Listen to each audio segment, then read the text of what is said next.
aneh ini. Ya.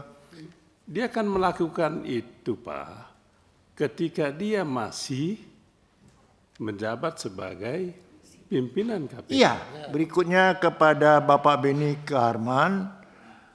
Ini pertanyaan Bapak cukup banyak ya, dan memang Pak Beni dari dulu begitu terus, tidak berubah terhadap kami. Kritiknya bagus, Pak. Terima kasih kritik Bapak. Tapi Bapak bertanya apakah Ketua KPK pernah melakukan target sendiri, menentukan sendiri. Dari pengalaman kami, dari pengawasan yang kami lakukan, itu tidak pernah. Target yang dimaksud tadi itu adalah indikator kinerja utama. Itu dirumuskan secara bersama oleh pimpinan dan struktural yang ada di bawahnya. Tahun ini kita harus mencapai target berapa banyak perkara ini, umpamanya. Berapa besar aset recovery yang bisa kita capai di tahun ini.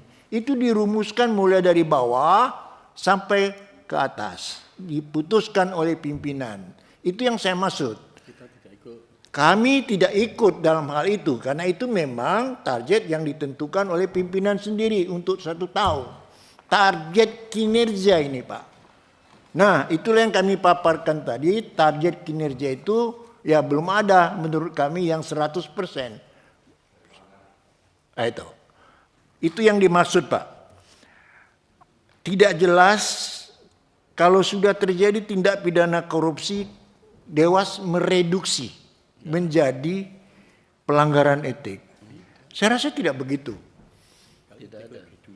Dari dulu kalau sudah merupakan tindak pidana korupsi, kami serahkan kepada penyelidik. Tetapi etiknya kami sidangkan.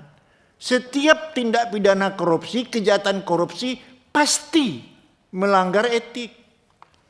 Tapi kalau melanggar etik belum tentu melanggar tindak pidana. Jadi kalau sudah benar ada indikasi tindak pidana, sebagaimana yang sudah kami sampaikan sebelumnya, itu kami sampaikan kepada pimpinan. Kami tidak mereduksi. Tidak pernah. Dan banyak itu terjadi, supamanya kasus Rutan itu kami sidangkan etiknya. Tetapi mereka pelaku-pelaku tindak pidana korupsi kami serahkan kepada penyelidik. Dan sekarang sudah ditahan bahkan. Begitu juga penyidik yang Robin yang memeras. Kami sidangkan etiknya. Selesai kami sidangkan etiknya, kami serahkan kepada penyelidik. Bahkan sudah ditahan. Bahkan sudah diputus. Begitu juga kasus. Boleh interupsi sedikit, Pak Ketua. Ya, kenapa Pak Beni? Pak Tumpak, kalau yang salah satu pimpinan KPK itu dulu, Kasus LPS. ada nggak? LPS. Salah satu pimpinan KPK. Kasus Bu Lili. Kasus disebut aja namanya, Pak. Ya saya nggak tahu kan sudah lama nggak ketemu. Kasus Firly maksudnya. Bukan LPS. Lili. Oh, kasus Bu Lili. Saya nggak tahu mau siapa. Pokoknya Ada pimpinan yang sudah kami mau putus, dia mengundurkan diri. Sehingga persidangannya terpaksa harus dihentikan. Karena yang bersangkutan bukan insan KPK lagi. loh, Dan sudah terima kepresnya kami. saya aneh ini.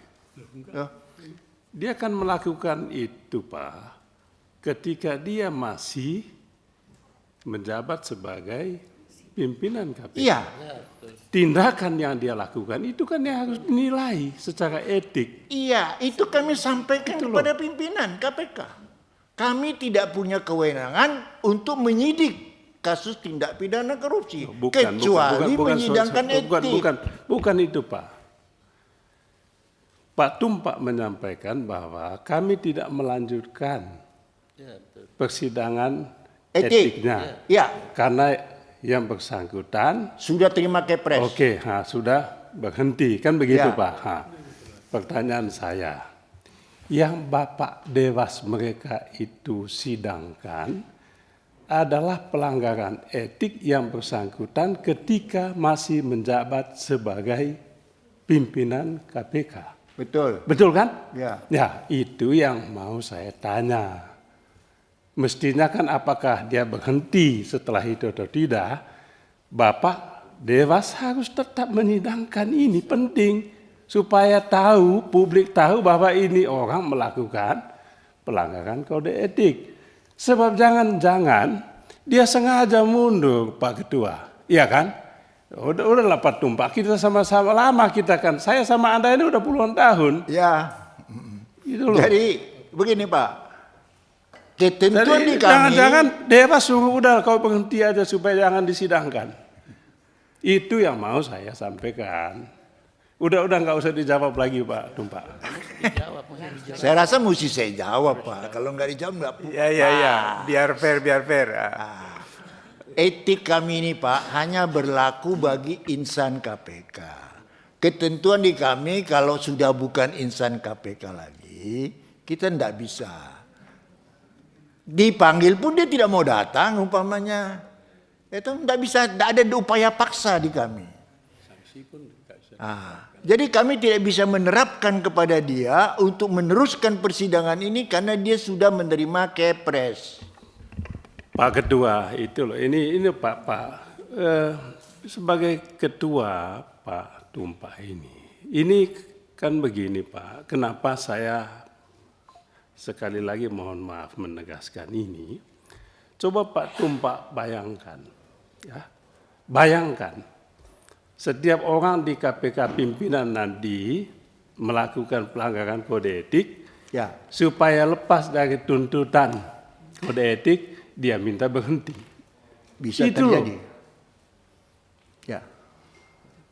Itu loh yang mau saya sampaikan. Jadi Dewas ini sebetulnya apa kerjanya? Ya. Jangan-jangan Dewas juga yang suruh dia berhenti kan sih, berhenti di sini. Iya kan?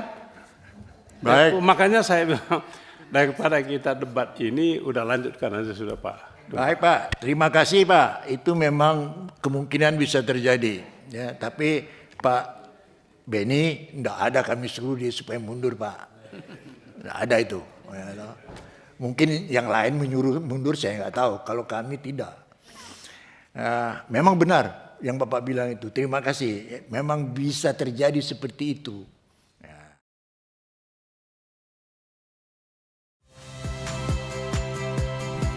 Saya Yasir Neneama. Saksikan program-program Kompas TV melalui siaran digital, pay TV, dan media streaming lainnya.